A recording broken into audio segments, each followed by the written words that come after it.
Por la señal de la Santa Cruz de nuestros enemigos, líbranos Dios nuestro, en nombre del Padre, del Hijo y del Espíritu Santo. Amén. Señor mío y Dios mío, creo firmemente que estás aquí, que me ves, que me oyes. Te adoro con profunda reverencia.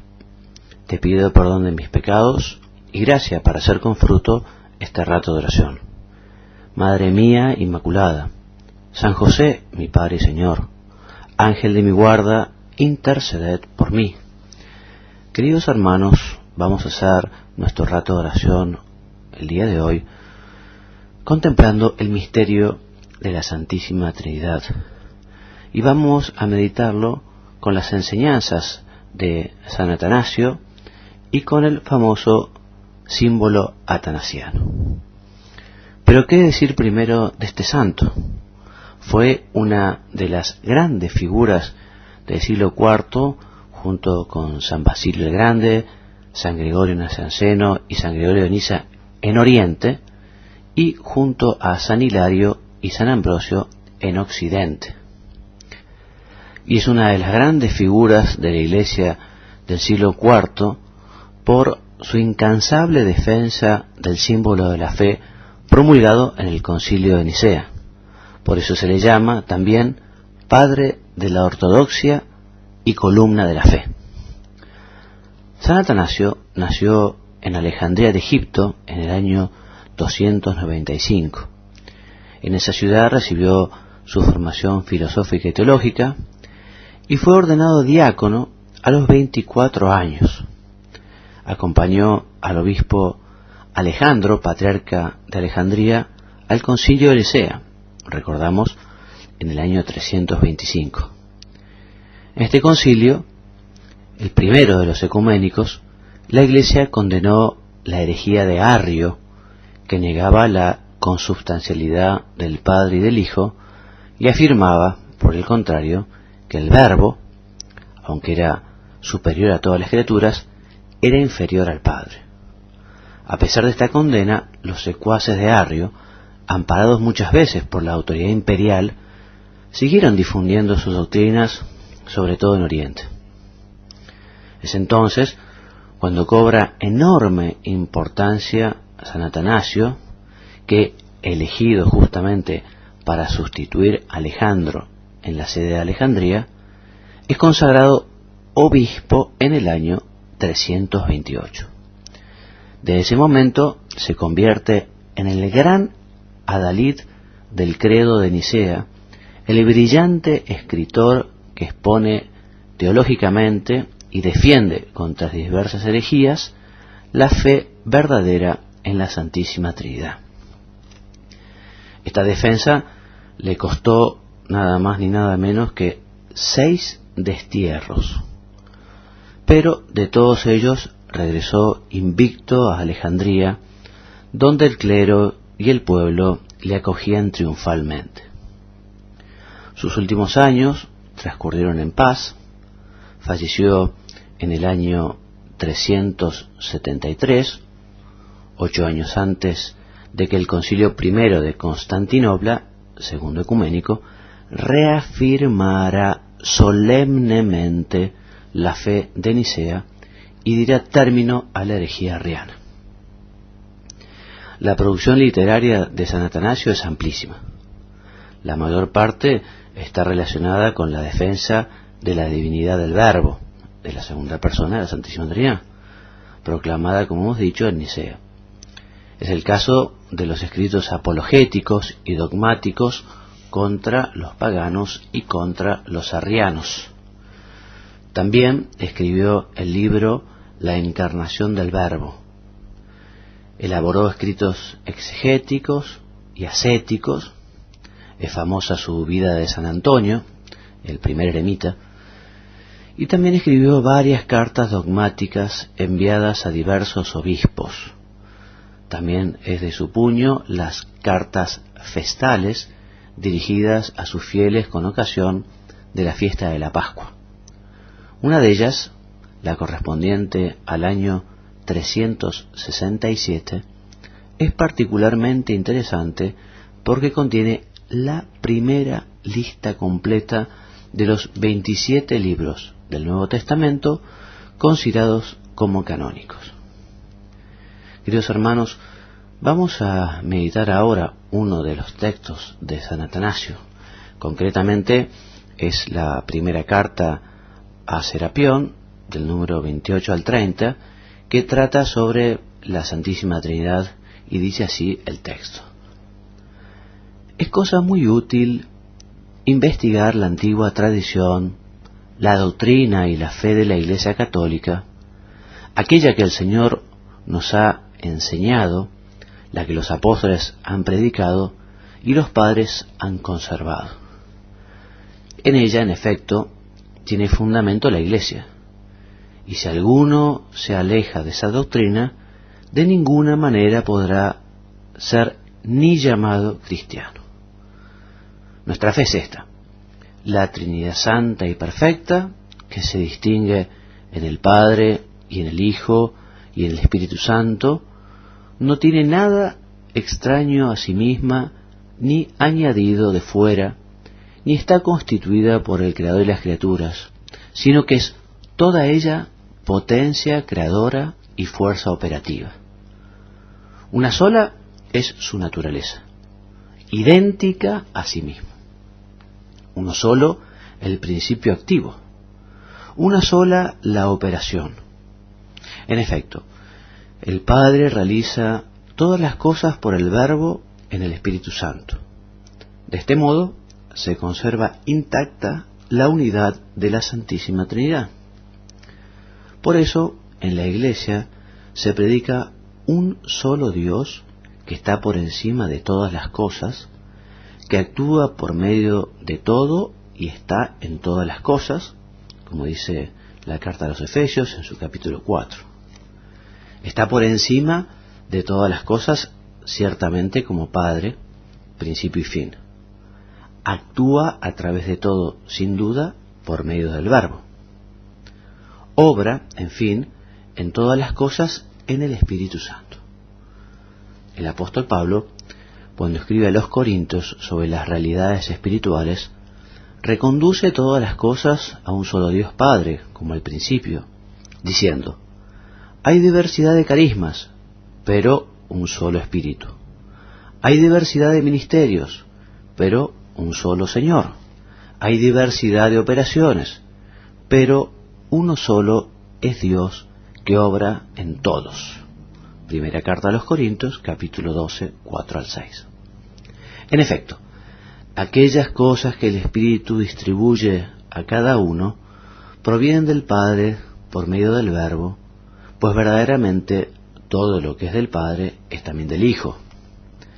De ahí que todas las cosas que el Hijo concede en el Espíritu son verdaderos dones del Padre. Igualmente, cuando el Espíritu está en nosotros, también en nosotros está el Verbo, de quien lo recibimos. Y en el Verbo está también el Padre.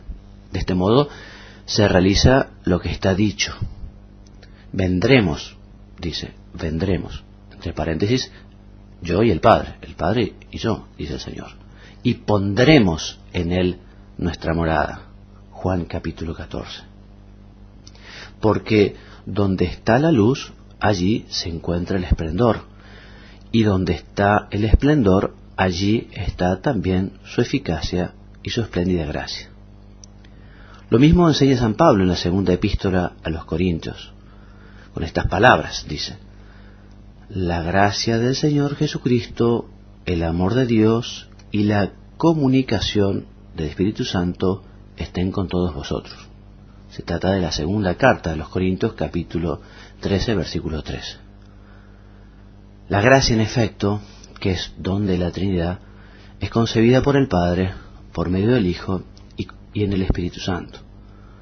Como la gracia procede del Padre, por medio del Hijo, así no podemos participar nosotros del don, sino en el Espíritu Santo. Y entonces, hechos partícipes de Él, tenemos en nosotros el amor del Padre, la gracia del Hijo y la comunión del Espíritu Santo. Hasta aquí el texto de San Atanasio. Y qué decir, hermanos, en este rato de oración. que vamos a aprovechar entonces para alabar a Dios Padre, a Dios Hijo, a Dios Espíritu Santo, para pedirle a quien es esposa, madre e hija, que nos ayude a tratar a cada una de las divinas personas de la Santísima Trinidad. Porque es fácil tratar a Jesús, que se hizo hombre como nosotros y que encontramos su vida en los evangelios, sus enseñanzas. No es tan difícil tratar al Padre, figurándonos justamente la imagen de quien nos ha engendrado también a nosotros con amor paterno. Puede ser un poco más difícil tratar al Espíritu Santo que proviene del amor del Padre y del Hijo. Pero tenemos que aprender, queridos hermanos, a tratar a las tres divinas personas, a tratar al Padre, a tratar al Hijo, a tratar al Espíritu Santo. Cuando hablo de tratar, me refiero a hablar con ellos en la oración, a dirigirnos a ellos, a cada una de las personas, independientemente. Pedir al Padre, pedir al Hijo, pedir al Espíritu Santo, agradecer al Padre, agradecer al Hijo, agradecer al Espíritu Santo, pedir perdón al Padre, al Hijo, al Espíritu Santo, y así también ir creciendo en nuestra vida de piedad y en nuestra vida interior. Te decía, te recomiendo vivamente que se lo pidas a quien es justamente esposa, hija y madre de Dios.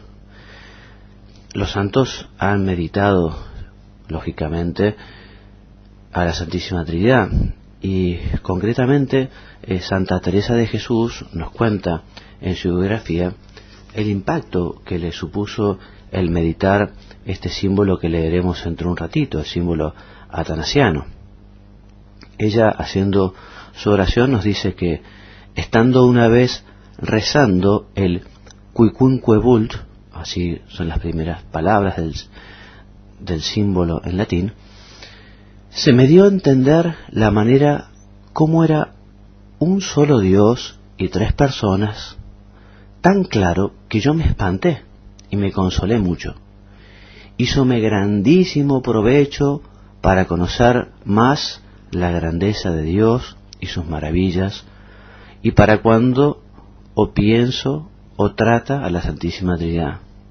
Parece, entiendo cómo puede ser y esme mucho contento. Está escrito en un castellano más antiguo que alguno puede tener una dificultad al entender, pero la Santa justamente nos manifiesta cómo Dios un día le dio la gracia, la luz de poder entender un poquito más este misterio insondable que es el Espíritu Santo.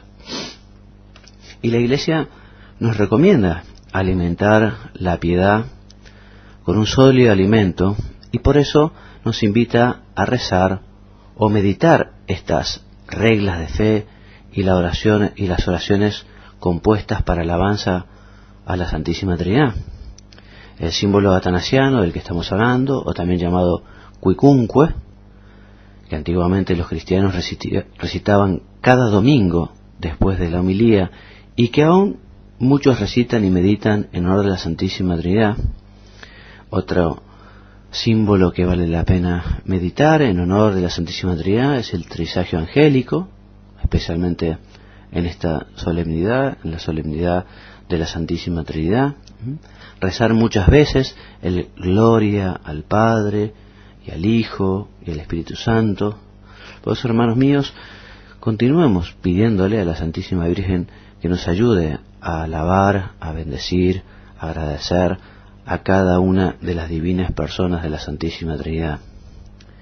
San Agustín también decía: Señor y Dios mío, mi única esperanza, óyeme para que no sucumba el desaliento y deje de buscarte, que yo ansíe siempre ver tu rostro.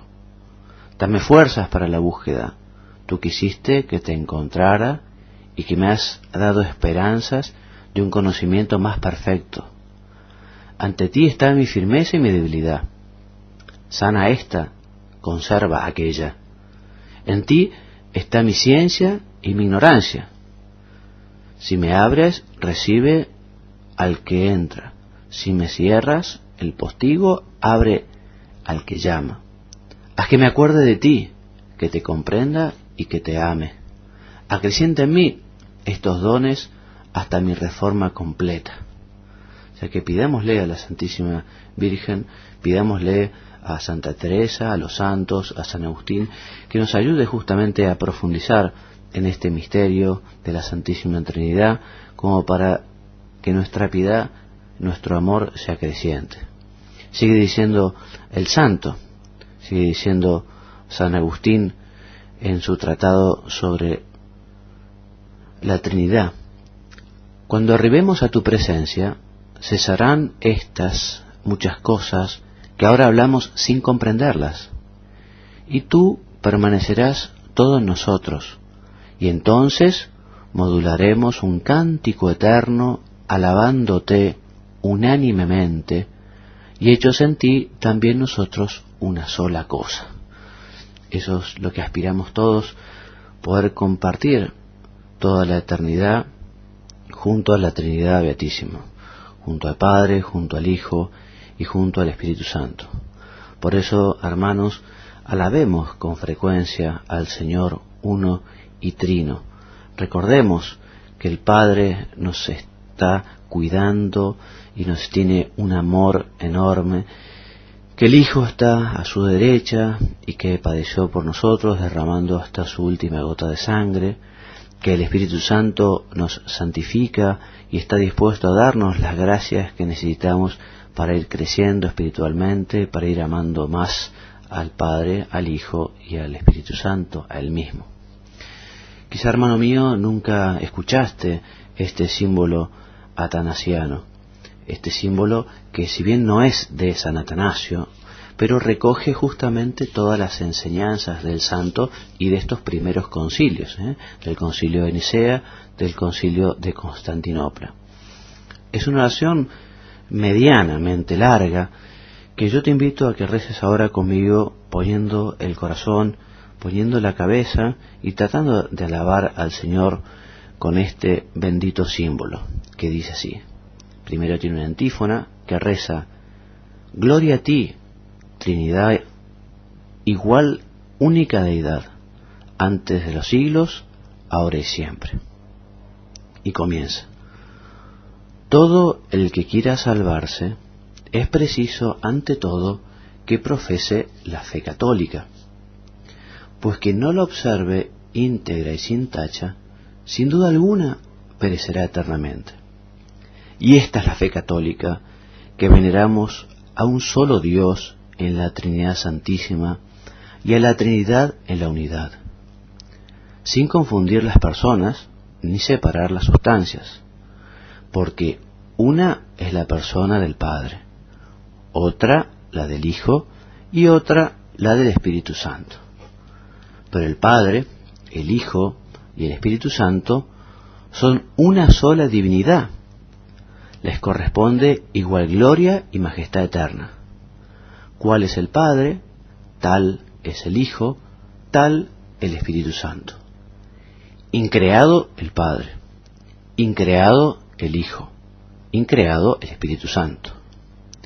Inmenso el Padre, inmenso el Hijo, inmenso el Espíritu Santo. Eterno el Padre, eterno el Hijo, eterno el Espíritu Santo. Y sin embargo, no son tres eternos, sino un solo eterno. De la misma manera, no tres increados ni tres inmensos, sino un increado y un inmenso. Igualmente omnipotente el Padre, omnipotente el Hijo, omnipotente el Espíritu Santo. Y sin embargo, no son tres omnipotentes, sino un omnipotente. Del mismo modo, el Padre es Dios, el Hijo es Dios, el Espíritu Santo es Dios. Y sin embargo, no son tres dioses, sino un solo Dios. Así, el Padre es Señor, el Hijo es Señor, el Espíritu Santo es Señor. Y sin embargo, no son tres señores, sino un solo Señor. Porque así como la verdad cristiana nos obliga a creer que cada persona es Dios y Señor, la religión católica nos prohíbe que hablemos de tres dioses o señores. El Padre no ha sido hecho por nadie, ni creado, ni engendrado. El Hijo procede solamente del Padre, no hecho ni creado, sino engendrado. El Espíritu Santo procede del Padre y del Hijo, no hecho ni creado, ni engendrado, sino procedente.